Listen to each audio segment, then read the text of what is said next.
back to that tailgate that we were blocking yesterday. Take a look at it real quick.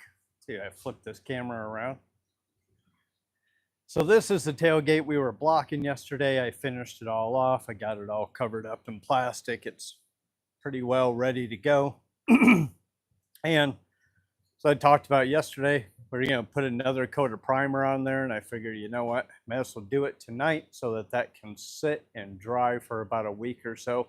We'll block it one more time and it'll be ready for paint. And by then I should have my bedside and we can get that bed painted as well. So let's cruise on over here to the mixing area and let me show you guys a bit about mixing some paint, some different paint guns, things like that. It's not going to be a long video. It should not take a whole lot of time here. Let's not go knocking this over if we can help it. All right, that doesn't look so bad. So anyhow, that bumper is, or I'm sorry, that tailgate is all blocked. It's all ready to go. It is ready for one more coat of primer because we do have some bare metal showing on it. And that's just what we're gonna do. Now, you guys are probably used to seeing paint guns that look something like this. They got a cup on the top of them. If it still has one on the bottom of them, just throw it in the trash. Like, that thing is so outdated, you don't even want it around. This is another type of paint gun. This comes from Amazon. It's called the Drizzle D1. It's made by InnoCraft. Like, this is a fantastic paint gun. And what's different about this paint gun, this is low volume, low pressure. And I have this adapted for the 3M PPS cups, which if you're not going to paint a lot, I don't know that you want to invest in that. If you are going to paint a lot, you may want to, but to buy the mixing cups, I'm going to show those to you here in just a second. But this is the primer that we're using. It's a high build 2K. It is a direct to metal primer. And if you look right on the side, you can mix this in four different ways. We are going to mix it as a primer sealer and do a couple of coats on it. So that's how we're going to mix this. So to do that, it is 4 parts primer, 1 part activator, 2 parts of urethane reducer for the primer sealer. That's what we're going to use. That's what we're going to mix up. This right here is kind of your typical mixing cup. You rode dirt bikes as a kid and you've mixed 2-stroke gasoline. You know what this is all about, okay? Paint mixing cups got different ratios on them. This is 2 1:1 to 1, 3 1:1, 4 1:1, 5 1:1, and basically most of the stuff that I use is 4:1 mix ratio. So we're going to go with the 4:1. We're going to pour our primer in there, get this all mixed up. We're going to get it catalyzed, get it reduced down, and then what we're going to do, actually scratch that. This was just to show you a mixing cup.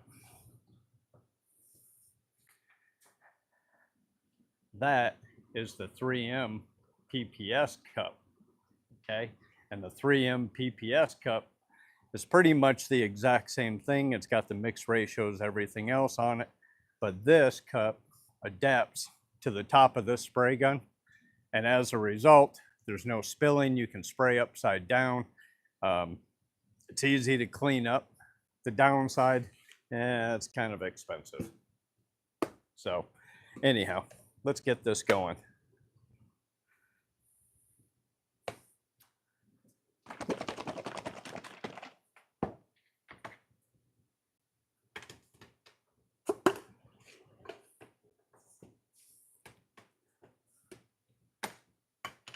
Try and always pour from the same side so I don't get a big old mess. We are only going to go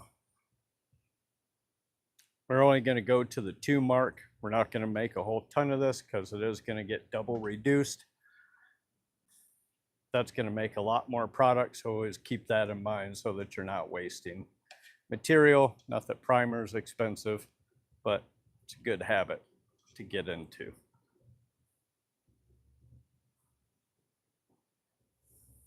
So if you've done some painting in the past and it's been a number of years, you probably haven't seen these 3M PPS cups. They've been out a while, but they haven't really become the staple of the industry until like the last 10 years. But instead of using, you know, the coffee filter type strainers, these got the strainers built right into them.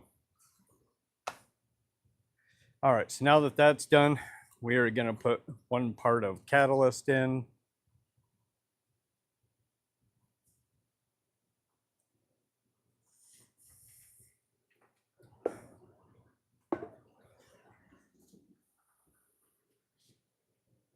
And then we are going to go, instead of what would be the 2 mark, to keep everything even with the mix ratio, we're going to double reduce this. So we're going to go to the 3 mark.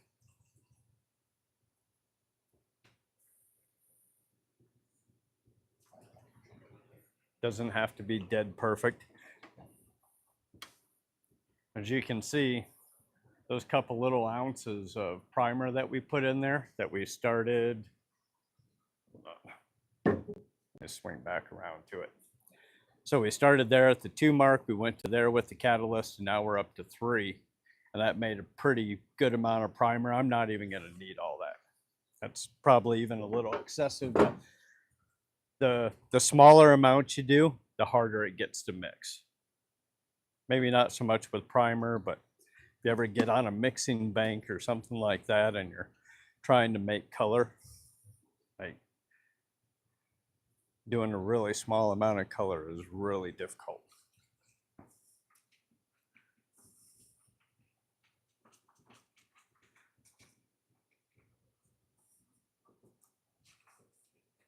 You don't even have to waste paint sticks, just mix it, right? Now, the really cool thing about this is we're just going to adapt our paint gun to it, give it a twist, and it is stuck on there. It's not going anywhere. You can paint in any direction, don't have to worry about it spilling out of your cup.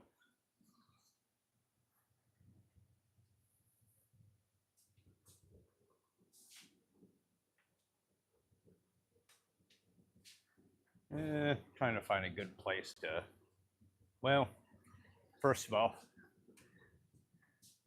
let's look over here so I can show you guys how to get this gun set up so that the primer that you are putting down goes on correctly.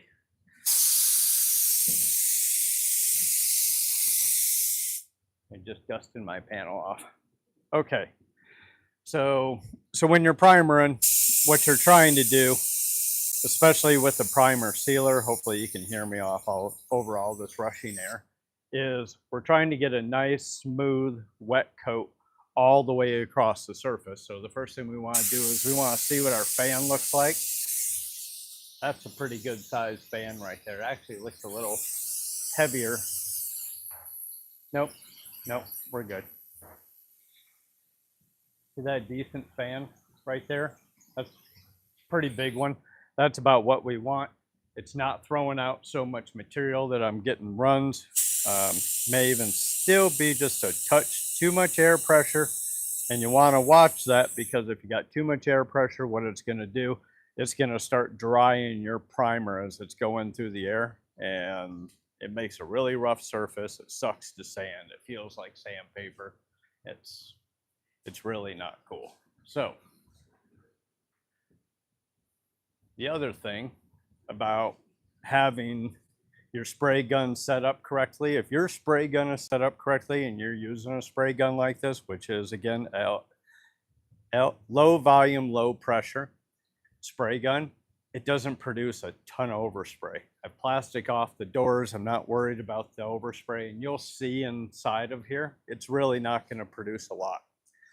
The other thing, when you are spraying, you want to keep your distance equal all the way across the panel so that you're not putting high and low spots of primer onto it, and keep a nice, steady, smooth motion. So let's get started.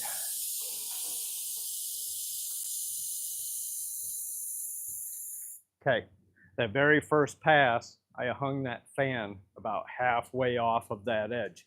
And what we're gonna do is we're gonna come back right here, right about here. We wanna keep that wet edge. And what you're doing is a 50-50 overlap in every single coat.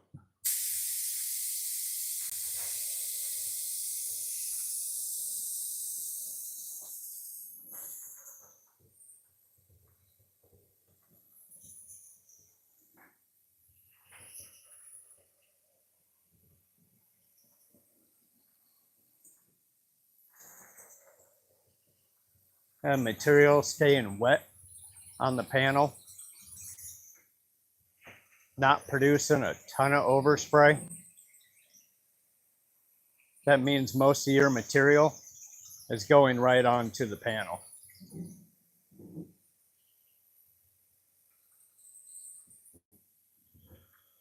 And the smoother you get this on, the easier it's going to be for you to work with when you go back to sand it.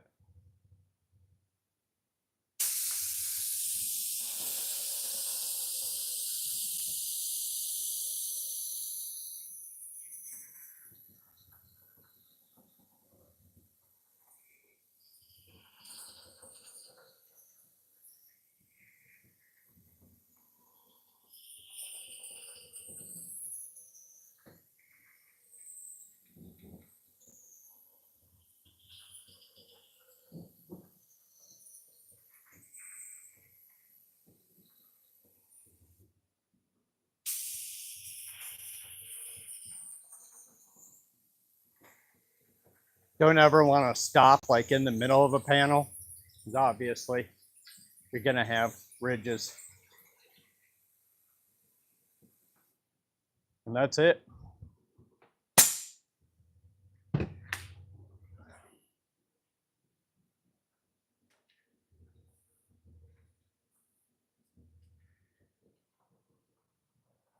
And that is fresh coat of primer.